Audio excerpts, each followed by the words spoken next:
Magandang buhay everyone! Good morning po!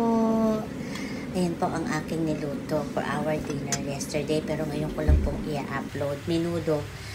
Ayan po, nag-fried na po ako ng patatas at saka carrots. Pinagsabay ko na po siya, iniready ko na po siya.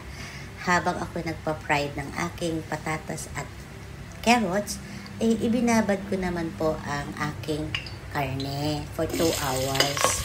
Ayan po, at habang nakababad at tapos na ang aking piniritong carrots at patatas, nag-fry na po ako ng sibuyas, ng bawang, para sa aking menudo. Inuna ko po siya ay atay ng karne. Atay po yan. Nilagyan ko po ng atay.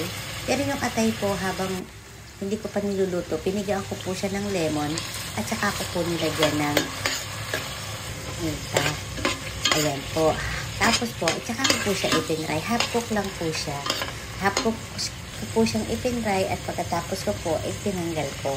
Kasi po, pagka nasumobra ng luto, titigas po siya. At pagkatapos, isinunod ko po yung aking marinated na karne. Ayan po, luto na ang ating menudo. Ayan po, ang aking menudo, old style.